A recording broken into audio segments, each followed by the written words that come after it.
Watching Press TV's Top 5. Many thanks for joining us this hour. Now, the Iranian foreign minister says the U.S. must reconsider its approach of leveling sanctions against other nations, saying they are a liability for Washington.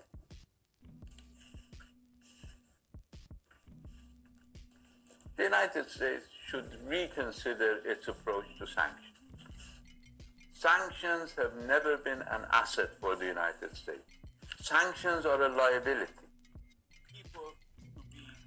Well, Zarif made the comments in an interview in New York. He said the U.S. would be, quote, the prisoner of its own sanctions if Washington doesn't change its policy.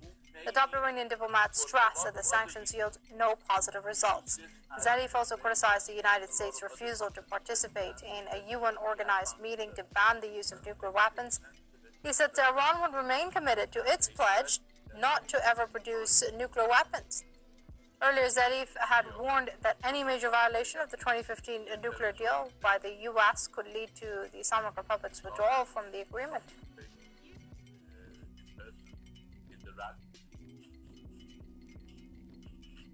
If it comes to a major violation, or what in the terms of the nuclear deal is called significant non-performance, then Iran has other options available, including withdrawing from the deal. Zarif made the remarks during an exclusive interview with the New York-based National Interest magazine. He once again underlined Iran's full commitment to the landmark nuclear deal reached with the P5+1 group of countries in 2015. The top Iranian diplomat further stressed that Iran wants the accord to serve as a solid foundation for all signatories and not the ceiling. Zarif also called on all parties to the deal to fully and faithfully implement their obligations.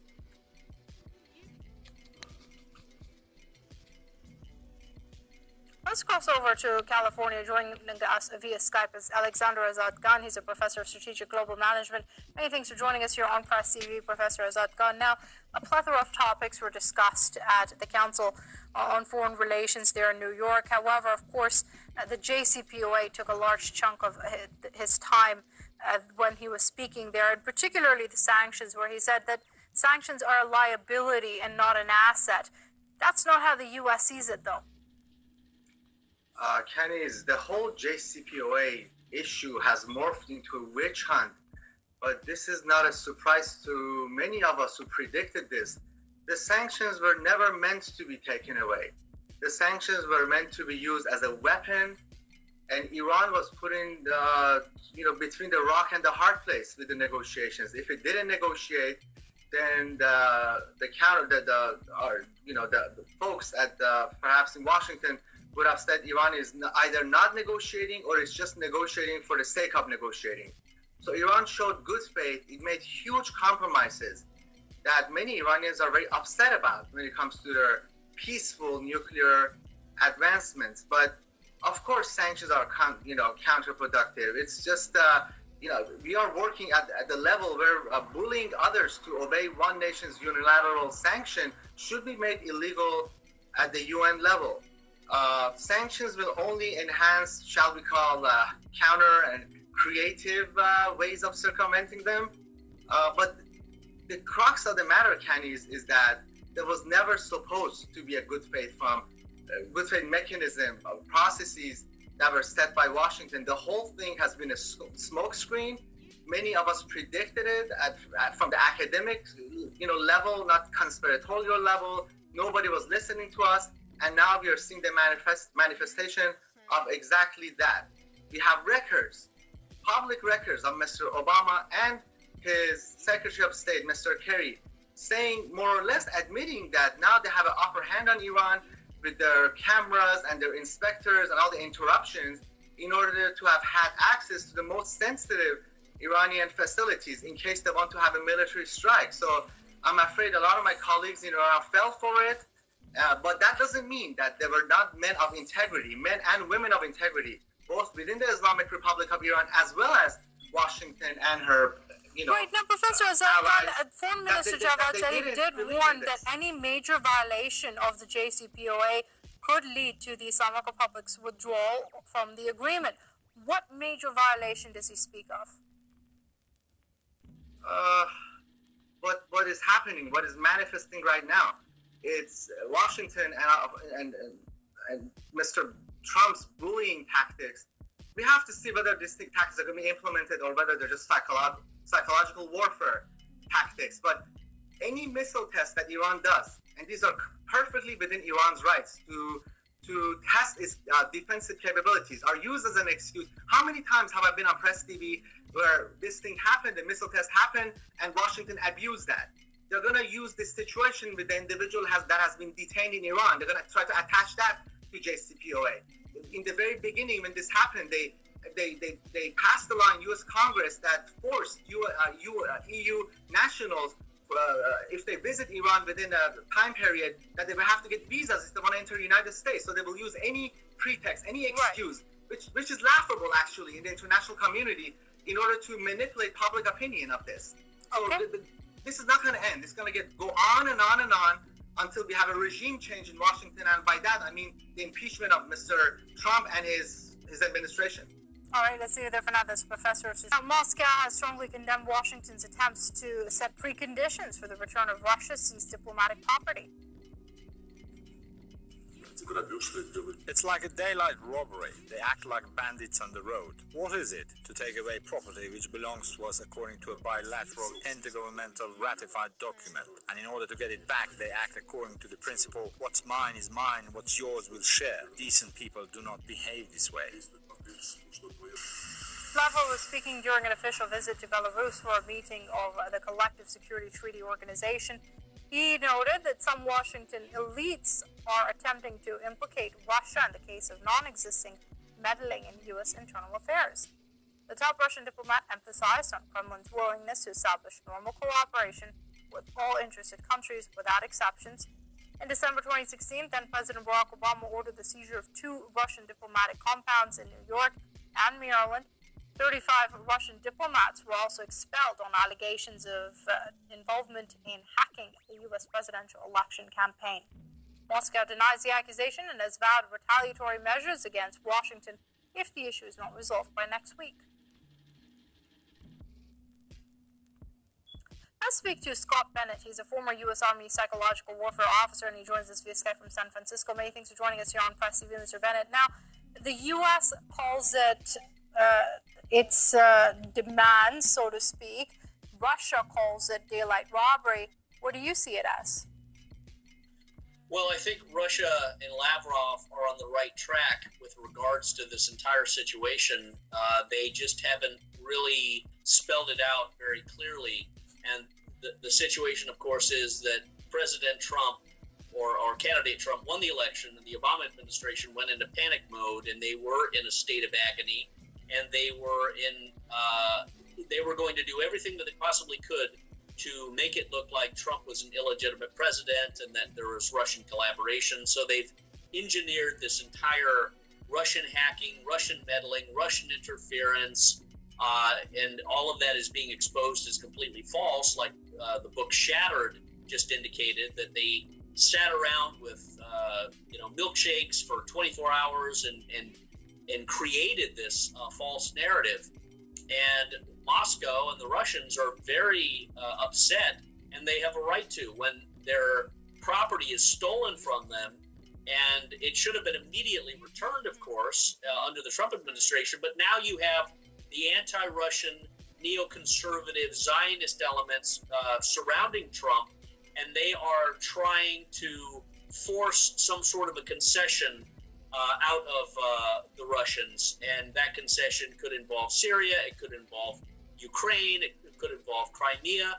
And all of that is going to fail because the Russians aren't going to compromise. They're not going to back down. They're not going to retreat. Instead, they're going to double down and demand a return of their property. And they'll go to the United Nations Criminal Court if they have to, and they will bring out all of the additional material about this whole narrative. Right, but Mr. Bennett, isn't this going to increase tensions between the U.S. and Russia, exactly what the situation doesn't need at the moment? That's right. It will increase tensions unless it's handled properly, unless it's handled diplomatically. And that's where the Trump administration has an opportunity to have intelligent, logical thinking people work with the Russians to determine exactly precisely what motivated the Obama administration to do this illegal act, and the Russians can provide the evidence that there was no hacking, there was no meddling, there was no interference, and the Trump administration can make that known. They can use that to return the property without any strings attached. This is, as you said wisely on the debate the other day, this is a political issue. This is a political stunt. This is political drama that is being used for calculating a political end.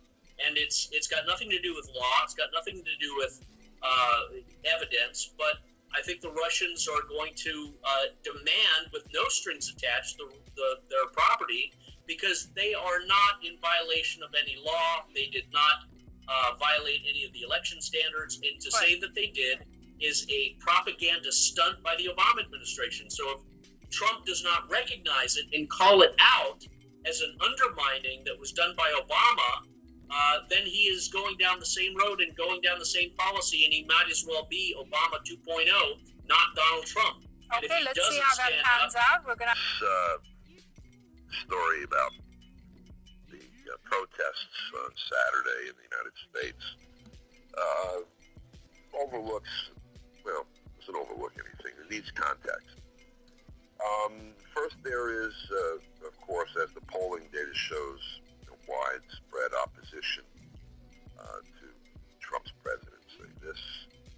The bulk of it is essentially Democratic Party voters who are angry that a Republican won, no matter who it would be. If it were Trump, if it were Pence, if it were Ryan, if it were anyone, really. In fact, if it were Clinton or Obama, if they were Republicans, they would be angry. Generally, the party apparatus, the organizers, don't organize this kind of widespread opposition to impair the ability of the president to act, which is what they've been attempting to do.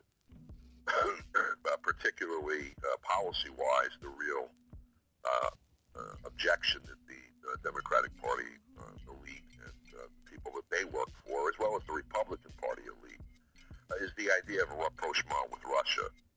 There is a broad sector of the elite here who wants to pursue the policy that's been followed since the collapse of the Soviet Union, which is to root Russia, to break up the Russian Federation, and to enable the continued plundering of Russia's economy, particularly its oil and gas, natural resources wealth.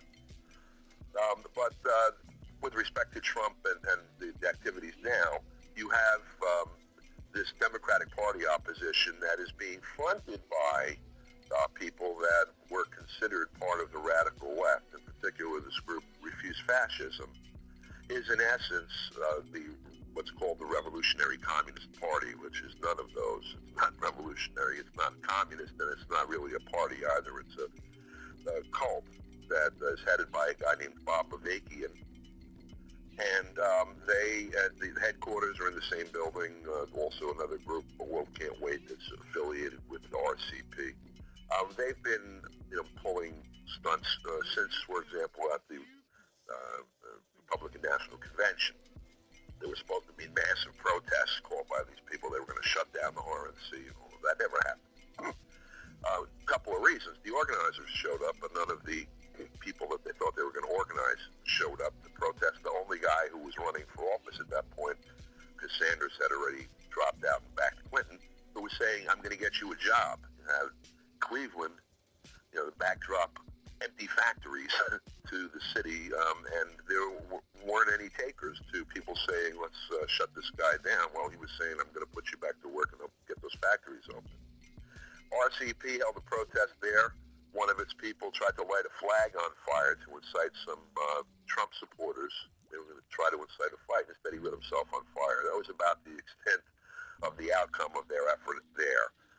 Now you have the Democratic Party, machinery organizing protests, people who would generally protest anyway that are actual, opposition to American capitalism. They're also joining it because Trump is president, and they would be out there no matter who it was. These are the people that I would be out there with also. And then this faux left, the RCP in particular, and some of the other leftist groups. So the protest itself although the numbers were maybe impressive a little in New York, if you go to any protest, 5-10 years ago, pretty much the same people are showing up for these at this point. And I don't think it's going to lead anywhere. The real threat to Trump's presidency is behind the scenes in the halls of power here, and that's the people that want to see aggressive U.S. policy towards Russia, China, Iran, and the other enemies of U.S. capitalism.